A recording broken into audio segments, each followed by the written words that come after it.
दर्शाती है। तो यहीं पे हमको याद रखना है ऐसे ही करके कि पहली जो है हमारी रेखा वो लंबवत रेखा, ये जो दर्शाती है वो डिग्निटी यानी गौरव, शक्ति दर्शाती है, पावर, स्थायित्व तो दर्शाती है, ठीक है, एस्पिरेशन आकांक्षा दर्शाती है। तो ये सारी चीज़ें याद रखेंगे कि लंबवत रेखा क्या क्या चीज़ें दर्शाती है। तो वो है शक्ति, शक्ति हो जाएगा, गौरव और स्थायित्व, ठीक है, शक्ति गौरव स्थायित्व ये सारी चीज़ें दर्शाती है लंबवत रेखा, ठीक है। जो खड़ी रेखा है उसे लंबवत रेखा कहते हैं, और ये जो भाव दर्शाती है वह गौरव, शक्ति, स्थायित्व और आकांक्षा, ठीक है। इतना कम से कम याद रखेंगे एक रेखा के लिए, ठीक। अब इसी में जो दूसरी रेखा है जो इसको आधार प्रदान करती है, यानी ये वाली रेखा, मान लेंगे जो लंबवत रेखा है वो AB है और जो आधार वाली रेखा है वो CD, ठीक है। दूसरी जो रेखा है उसको सीधी पड़ी रेखा भी बोलते हैं। जो दूसरी रेखा है सीधी पड़ी रेखा, इसका काम है लंबवत रेखा को यह आधार प्रदान करती है, जैसे इसमें किया इसने, ठीक है। ये अब ये क्या क्या दर्शाती है, तो सबसे पहले ये दर्शाएगी बैलेंस, ठीक है, यानी कि संतुलन। तो इसका याद रख लेंगे, सबसे पहले ये संतुलन दर्शाती है,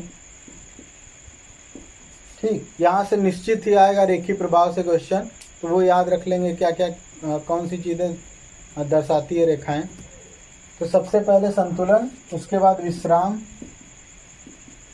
ठीक है, ये दर्शाएगी, और सीधी पड़ी रेखा और मौन भी। 2-3 रेखाएं जो मौन दर्शाती हैं, तो मौन जैसे मौन, व्याकुलता, ये कुछ चीज़ें हैं जो 2-3 रेखाएं दर्शाती हैं, तो वहाँ से नहीं पूछता है, ठीक है, फिर भी याद रख लेंगे। संतुलन और विश्राम ये कंफर्म याद रखेंगे, स्थिरता भी याद रख लेंगे, ठीक है। संतुलन, विश्राम और स्थिरता ये 3 चीजें। अभी कौन आ रहा है, पायल कुमारी, ठीक। सीधी पड़ी रेखा दर्शाती है संतुलन, विश्राम और स्थिरता, ये याद रखेंगे। लंबवत रेखा शक्ति, गौरव, स्थायित्व और आकांक्षा दर्शाती है,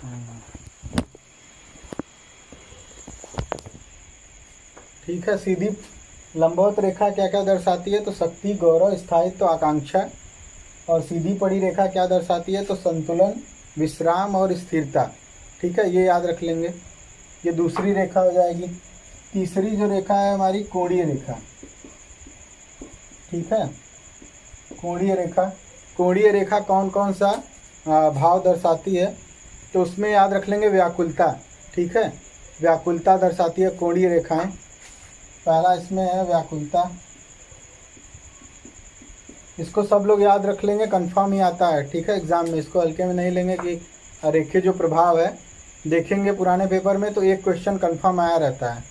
और रेखा का 3 से 4 प्रभाव है, आराम से याद कर लेंगे, याद भी हो जाएगा, ठीक है। व्याकुलता इसका हो जाएगा, उसके बाद संघर्ष, ठीक। जो कोणीय रेखा व्याकुलता दर्शाती है, संघर्ष दर्शाता है, और असुरक्षा,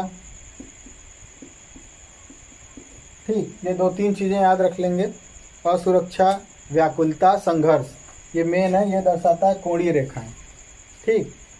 पहले हमारी है लंबवत रेखा जो शक्ति, गौरव, स्थायित्व और आकांक्षा दर्शाती है। दूसरी है सीधी पड़ी रेखा जो संतुलन, विश्राम और स्थिरता दर्शाता है। तीसरी है कोणीय रेखा जो व्याकुलता, संघर्ष, आघात, असुरक्षा, अस्पष्टता ये सारी चीज़ें दर्शाती है, ठीक है। तो इतना याद रख लेंगे, ये तीसरी। चौथी जो हमारी रेखा है वो है कर्णवत, ठीक है। कर्णवत रेखा भी व्याकुलता दर्शाती है, दोनों कर्णवत, ठीक है। कर्णवत रेखा भी व्याकुलता दर्शाती है, दोनों, ठीक। तो एग्जाम में वैसे ये देगा नहीं क्योंकि कॉमन है, 2-3 रेखाएं एक ही चीज़, जैसे मौन है और ये व्याकुलता दे भी सकता है, तो याद भी रख लेंगे।